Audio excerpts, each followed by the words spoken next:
Daily Podcast. I'm your host, Rachel Abbasi. I'm a grateful, recovering alcoholic and stroke survivor. Welcome. It's Thursday, July 24th, and it was a pretty exhausting day. We had to take an emergency trip to the vet because Boris the bulldog, he's fine, but he stepped on something outside and his reaction was completely bizarre. And either he's a big fat baby or something was really wrong. I feel like it's still bothering him. Boris, don't lick. Boris, don't lick.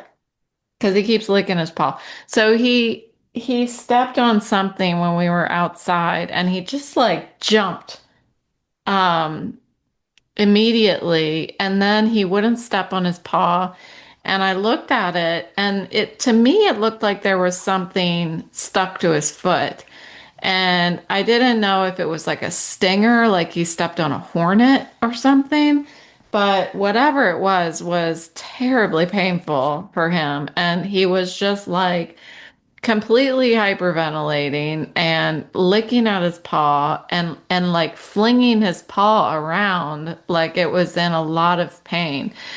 So I don't know, tried to get a cold compress, and but there was just really nothing I could do. I tried to let time pass a little bit, but he was just getting more and more worked up. And so my husband ended up having to drive us to the PetSmart, the Banfield place, to get his paw looked at. So they took him right away, and they said that they couldn't find anything.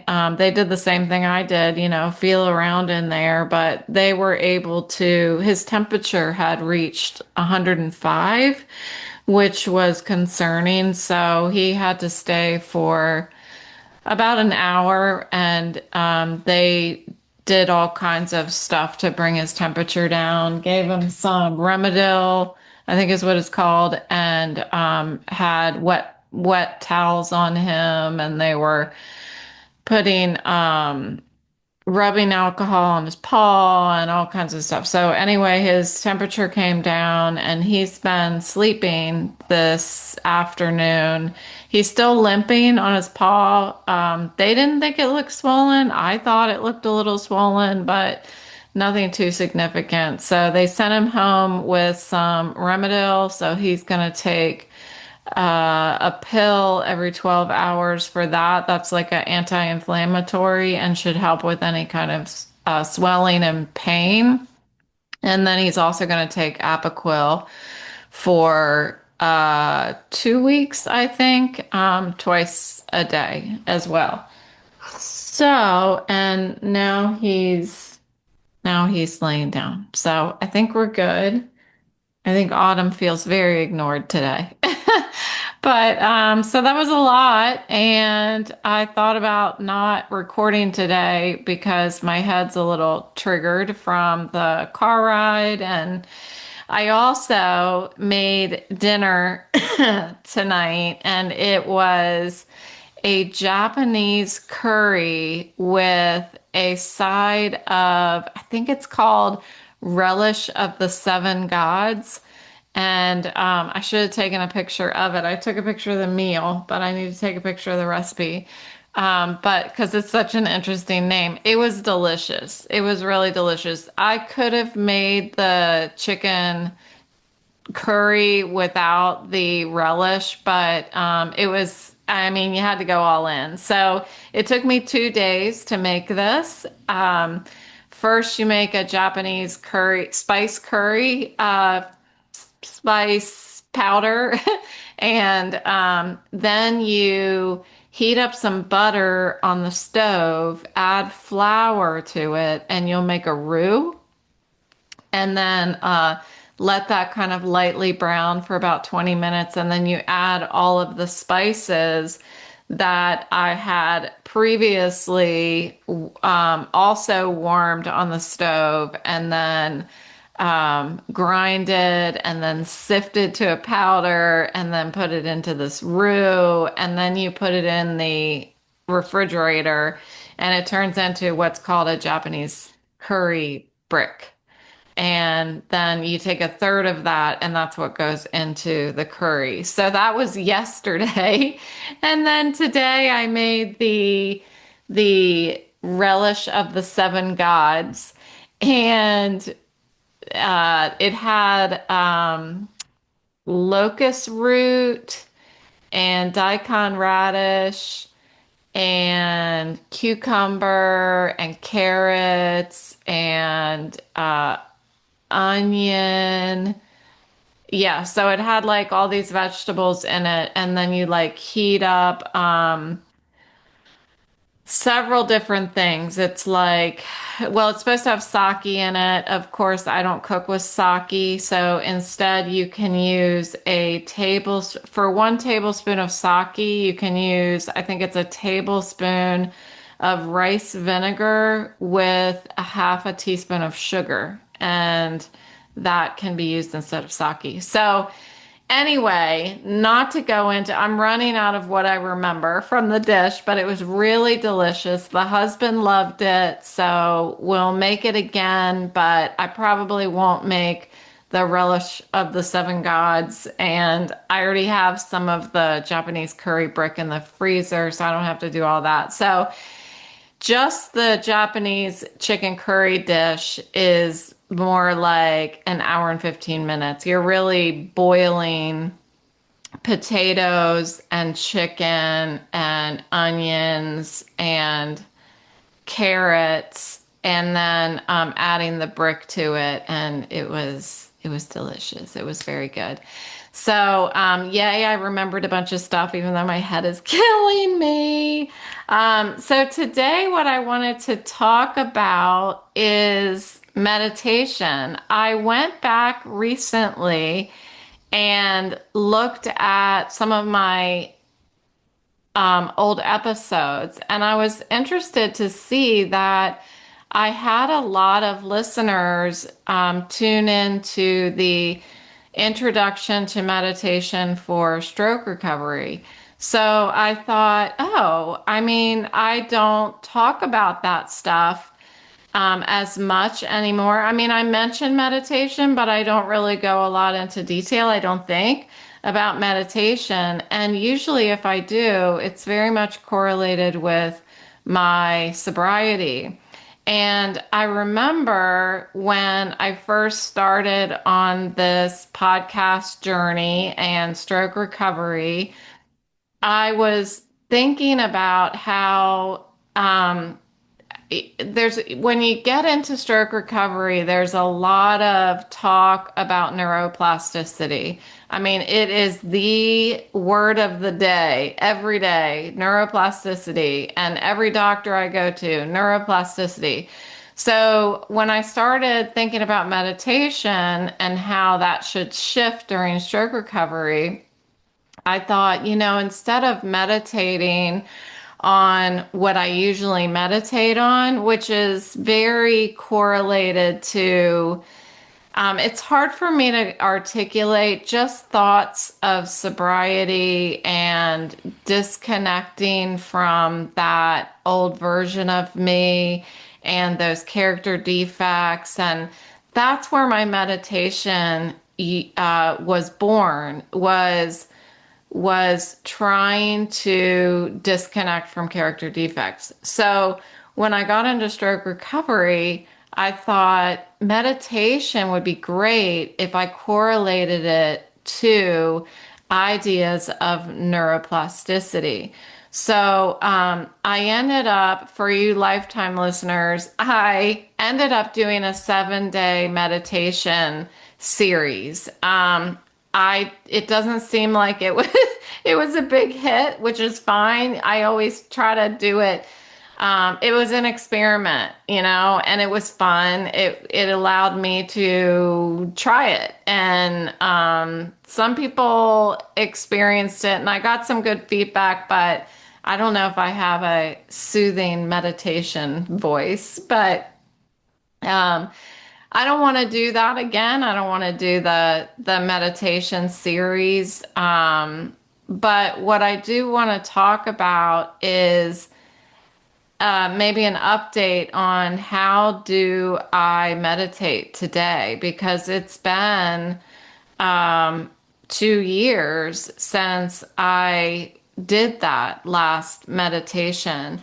So I think that what I want to focus on, and this topic came up today because it's Thursday, as you know, lifetime listeners, Thursday is meditation day in my meeting in the morning. So we have a quiet meditation for about 10 minutes. We have an amazing host on Thursdays, and he lets us experience all different kinds of meditations. Today was piano music, which always reminds me of a couple beautiful memories in my life. One of them is sitting, my grandmother used to play the organ, and I remember the few times that I spent the night at her and my grandfather's house. She would play the organ while I fell asleep, and I just remember the yellow light, that yellow soothing light. I always like yellow light. And falling asleep to the sound of the organ. And then I have another beautiful memory of being in a friend's house, and he played the piano for me, just for me. And I remember just sitting there with my eyes closed, and how peaceful and beautiful it was. And it's a memory that I don't know, I go back to a lot. It's a moment of, we have these moments in our lives that are like time stamped, that we hit the save button and it never goes away. That's one of them. It'll never go away no matter what. That memory, and it was just a beautiful experience listening to the piano. So, listening to the piano today again in meditation, like I just closed my eyes and pretended like I was back in that house listening to the piano played just for me. That's what I felt like. So it was a nice trip, nice mental trip for me to take this morning. But sometimes it's not, like, the mind isn't so quick to respond to meditation. Like when the brain doesn't get quiet, what do we do? And my suggestion is, or what I do is, just create the place that is quiet. If I can't get quiet inside my head, because be it from stroke recovery, alcoholism, mental health issues, anxiety, depression, if I can't get that noisy, unpredictable, unrelenting chaos between my ears to stop, what I can do is intentionally create stillness around me. Even if I can't find it inside my head, I can build it around me. I can put my body in a quiet place.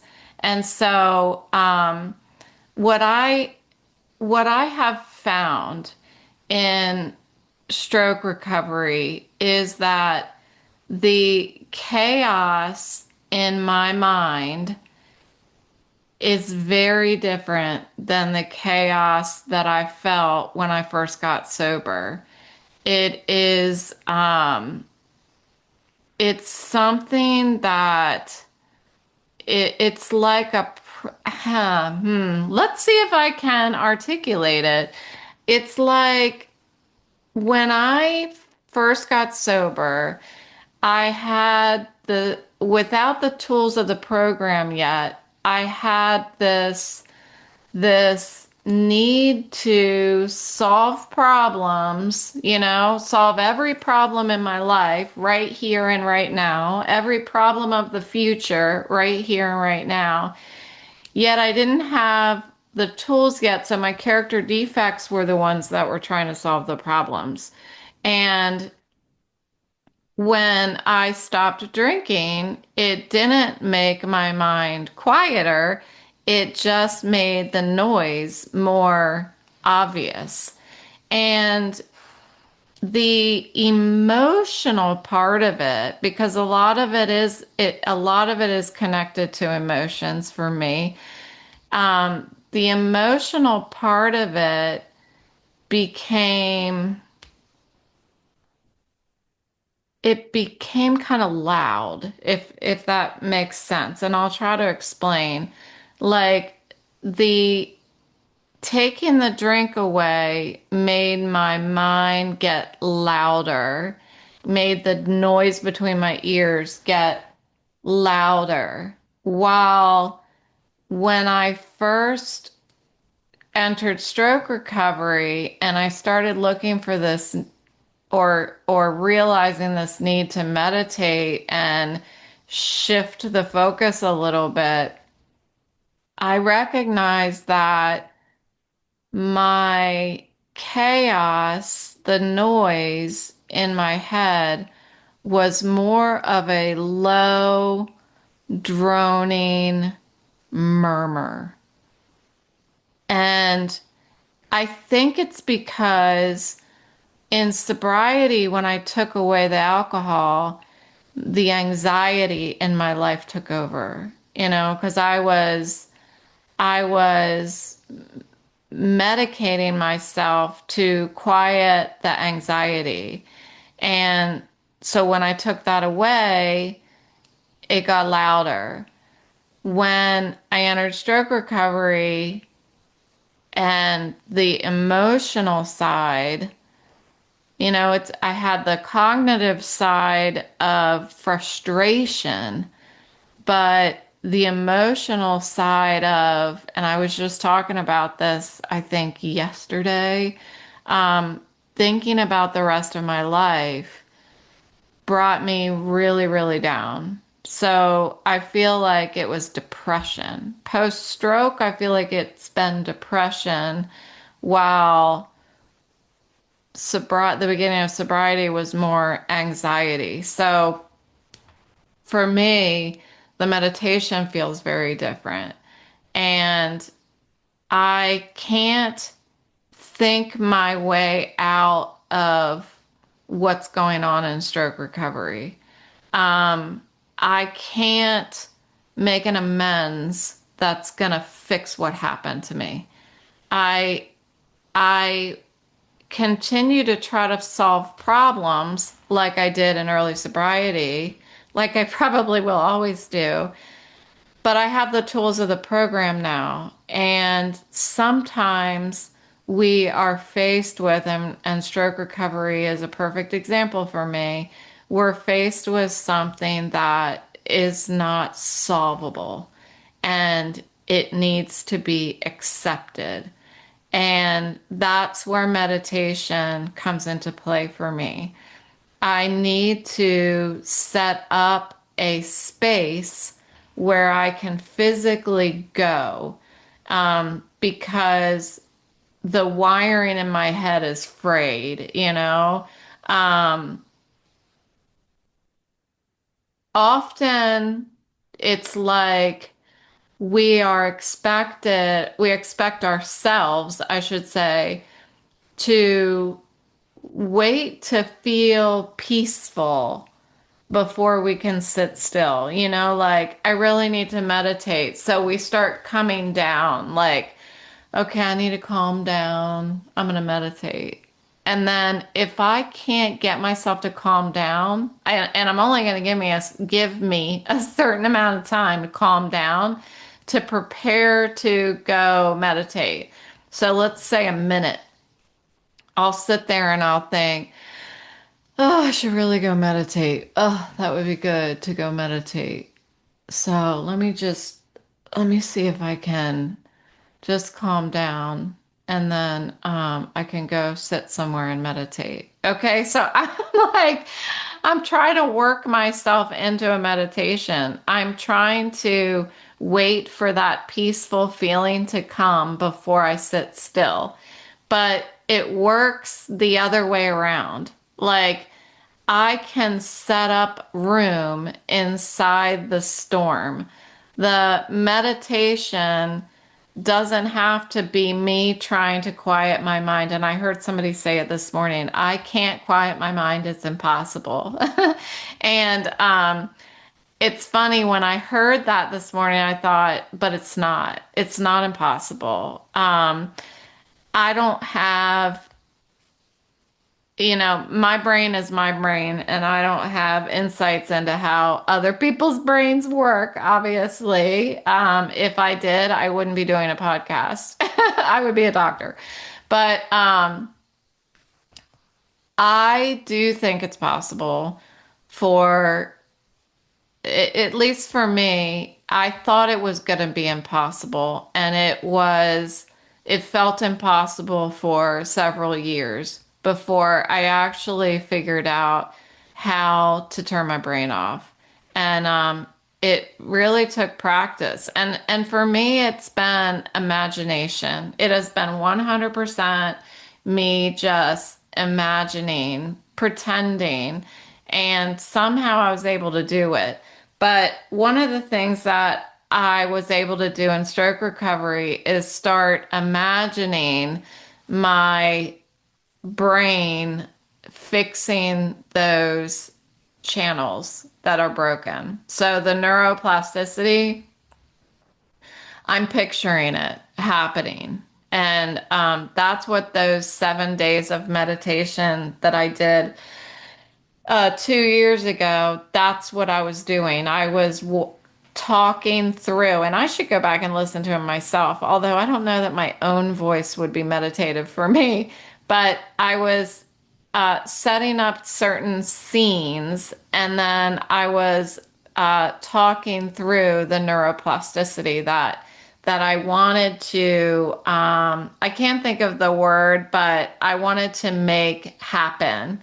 Um, Gosh, there's a perfect word for it, but manifest. That's it.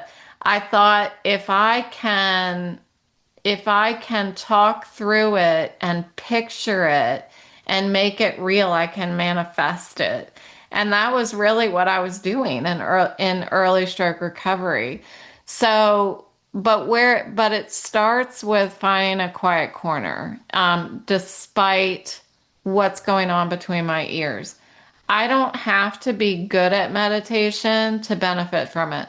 Those years that I was practicing, I don't want to pretend like I'm some master meditator. I'm totally not.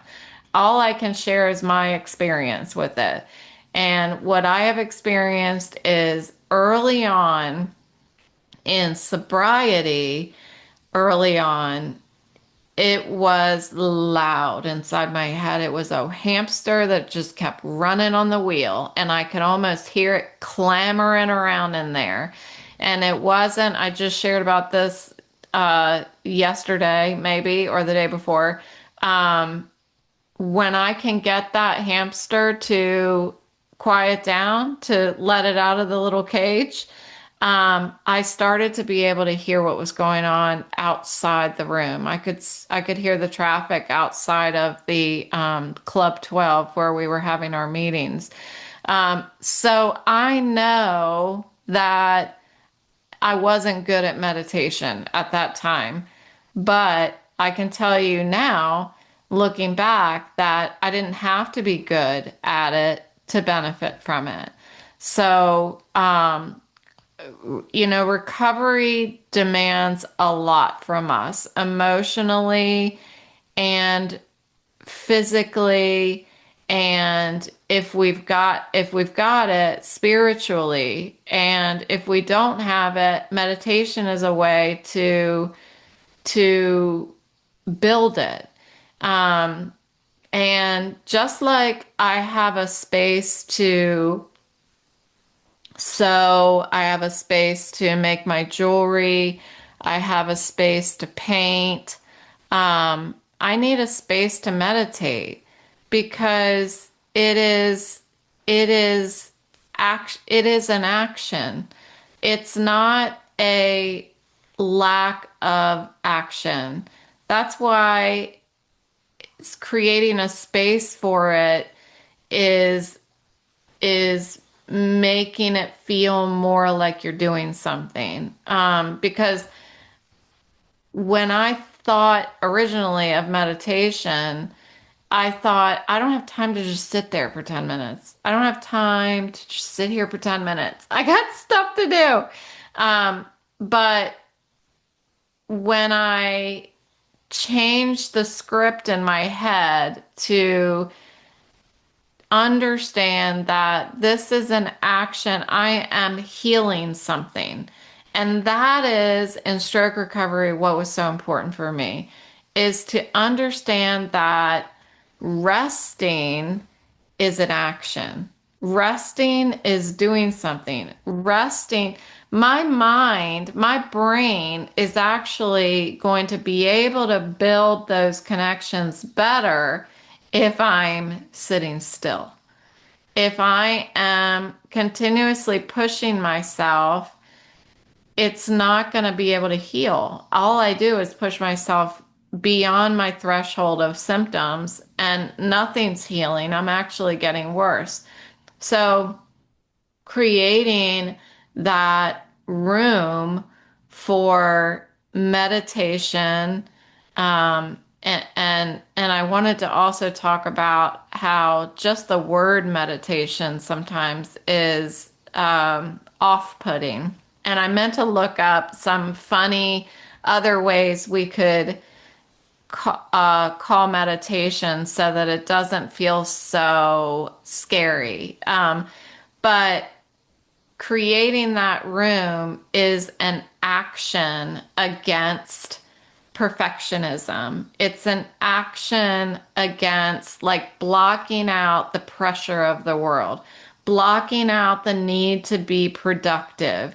It's an action of protection and almost like building a bubble around myself and giving myself a space to heal, to actively allow neuroplasticity. And that's what I envisioned in early stroke recovery. So in early stroke recovery, when I did these meditations, I was visualizing healing. So instead of focusing on my breath, I was focusing on my brain. I was actually picturing blood flowing. I was like through my brain, or around my brain, however it works. And I was envisioning the cells reconnecting. I was envision like a cartoon. I don't know if I've mentioned this before. I think in cartoon. A lot of times I think in cartoon. So, even when I'm listening to a scary book, it's in cartoon in my head. I don't know. I'm an 80s child, so that might be why. But I'm envisioning the energy being cultivated in my brain. Um, I'm I'm envisioning giving my brain, like I am placing my brain almost in God's hands, like placing my brain in a protected space. Even if my thoughts won't rest, my brain, my physical brain can. I don't have to clear my mind necessarily. I can clear the way around that I don't know, physical brain. I didn't explain that very well, but like having compassion for my brain, for my body. And it was really helpful for me to shift that way of thinking for stroke recovery. And I have completely abandoned it. I forgot about it. So it was great to go back and revisit what I was doing back then. Daily meditation. It doesn't have to be some formal or fancy thing. You can, just like people talk about how they pray, there are some people who say they pray in words like the Bible is written, and some people pray like they call their God dude. I know one woman who calls her God dude. And I feel like meditation can also be as informal as you want it to be.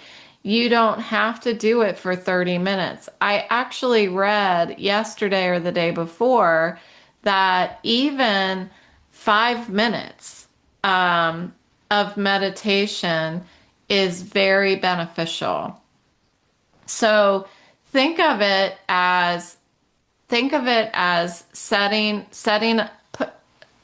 the table for dinner, and you are creating the space, and you're going to sit down with your brain, and you're going to have a peaceful 5 minutes. And so you set the table, and even if your brain doesn't show up, you're still there. You intentionally made space to sit with your body and pay attention to it. It likes that. Our body likes to be paid attention to. Just like I think they say hugs. I can't remember exactly how it goes. Something about how a hug a day helps you grow or something like that. Because our bodies like to be paid attention to. Um, so that meditation can just be 5 minutes. And it's a daily pause button to throw that dome around you, around your brain, and protect it from fear, grief, overstimulation, obsession, whatever it is that you're struggling with. Envision just throwing a protective dome around it and just sit with it. I mean, I'm doing a lot of visualization here because that's what helps me, but creating like a brain sanctuary. And if that means sitting in your recliner, if that means going outside and sitting on your front porch, like it doesn't have to be perfect. It's just a space in time to reset. Um, Even if you just want to do it as an experiment, like try it for a week. Just carve out a time, put it on your calendar, put it on your watch, and just create a moment for your brain to rest. Picture yourself, uh, um, sorry, moving, transporting, that's the word, transporting your brain to its own little special room where it gets to rest. And you're going to listen to it, and you're going to love it, and you're going to care about it, and just let it do whatever it needs to do. I mean, it works so hard for us. So we should really think about our thinker more.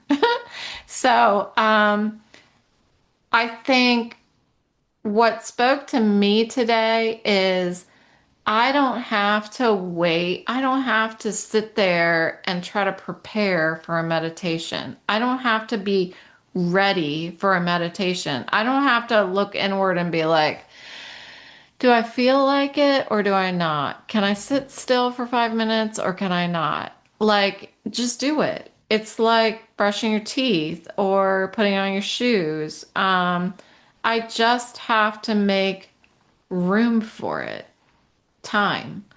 And whether it's healing my brain, um, healing my spirituality, healing my emotions, all of those parts of me deserve a space that's safe, safe and gentle and still. Um, I get a lot more time in medical retirement to pay attention to these parts of me that I never paid attention to before. Like, I think it's a gift. And I recognize that. I recognize that lots of people that listen to this probably would say they don't have a lot of time for that. But if we have time to brush our teeth, we have time to sit in silence for 5 minutes. You don't even have to be somewhere special. Just sit and be quiet for 5 minutes. You don't even have to shut your eyes. You can look around. You don't even have to think about your breathing. You can just sit there. Just sit there and see what it's like to stop moving. And we're going to count that as meditation.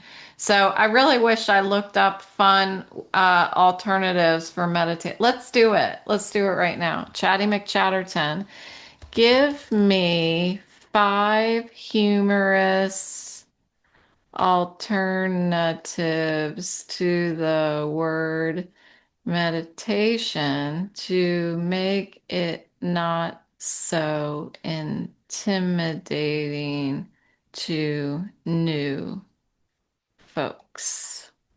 Let's see what it says. It's thinking. Here we go. All right, here we go. Here's our 5 humorous alternatives to the word meditation. And this is perfect for welcoming people who might feel intimidated, skeptical, or just plain old squirmy about sitting still. So here we go. Number 1, brain sitting. It's like sitting on my brain. So while we're not clearing our mind, we're just giving it a place to sit down and stop pacing. So brain sitting. That's pretty good. Number 2, thought timeout. Like a timeout for your toddler brain that keeps touching stuff it shouldn't. That's pretty funny. Okay, number 3, mental mute button. We're just lowering the volume, not deleting the playlist. That's okay. Number 4, staring at nothing on purpose. That's pretty good. Yes, it looks like I'm doing nothing. That's the entire point. And number 5, scheduled zone out. It's like scrolling Instagram with your eyes closed, except for it's healthier. Very nice. Thank you, Chatty McChatterton. So, I was just thinking by using these alternative names, it's not so like, I don't know. Some people are like, meditation, I can't do meditation. If we don't call it meditation, we call it something else, is it easier? Is it not so scary? I think so. I think it certainly makes it a little more fun. So give it a shot. Thanks for listening, and I'll talk to you tomorrow.